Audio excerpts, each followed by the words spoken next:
You may think elections is a costly exercise, not just for the state, but also for the political parties and individuals contesting. You know, electioneering and all those months-long campaigns don't come cheap. But you'd be surprised to know that amid all that expense, the political parties find a way to rake in more cash than they spend. Confused? We'll break it down for you. Political parties are not supposed to make money. They are supposed to collect money to meet the expenses they incur on electoral and other activities. So basically it is contributions and donations from their members, from their supporters, from all those who feel sympathetic to their ideology or their working. So that is how word over the political parties are funded. In some countries, corporate funding is also allowed, which means businesses can also fund political parties.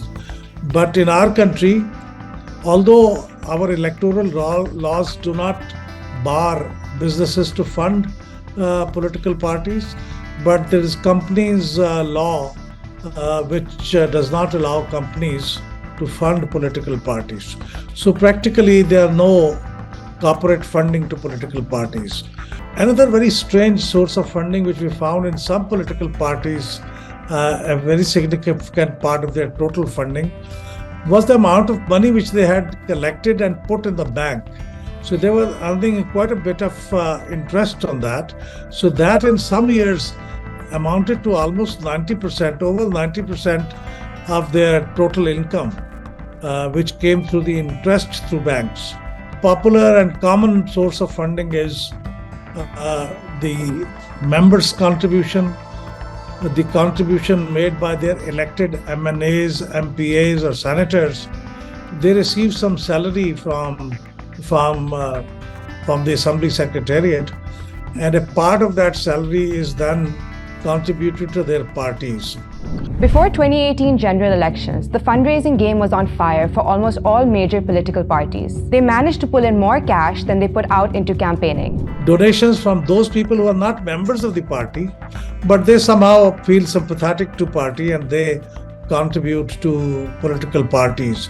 So that is another very popular source of funding, and in that PTI has especially excelled, because PTI is the only party in Pakistan which has been able to collect in 1 year 1 billion rupees. Otherwise, no other party has reached even, they had reached maximum almost $500 million stage.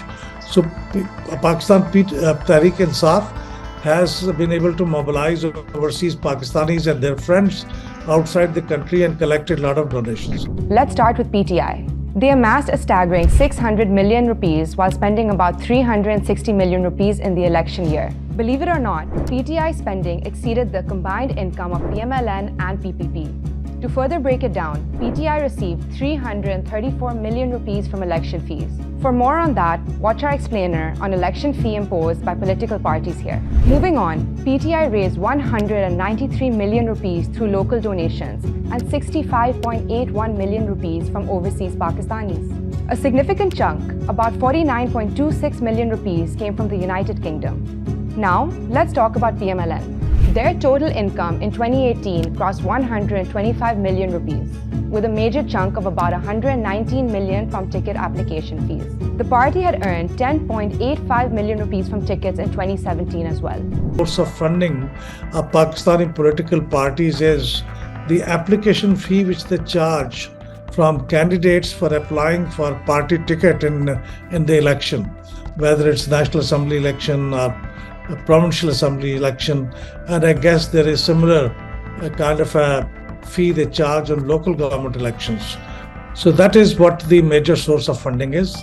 Initially though, in 2018, not a single penny came in as donations from party workers who had pitched in 9.28 million rupees in 2017. To sum it up, PMLN's expenses for 2018 hit 48.23 million rupees, with 36.93 million going into election-related costs.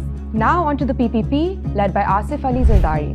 In 2018, they pulled in over 100 million rupees with a staggering 93.72 million from ticket fees alone. Spending-wise, they shelled out 13.16 million rupees. While there's no mention of specific poll-related expenses, they did allocate 1.32 million rupees for advertisements and publicity.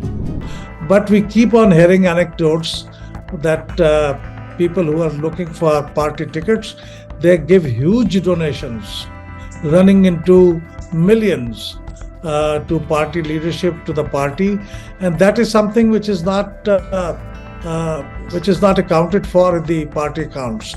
Now, these numbers tell a tale of big bucks and big spends in the political arena. It tells us the elections are not just about the pursuit of power, but also about political finance. Sources of funds which are officially acknowledged and presented to the Election Commission through their statements of accounts.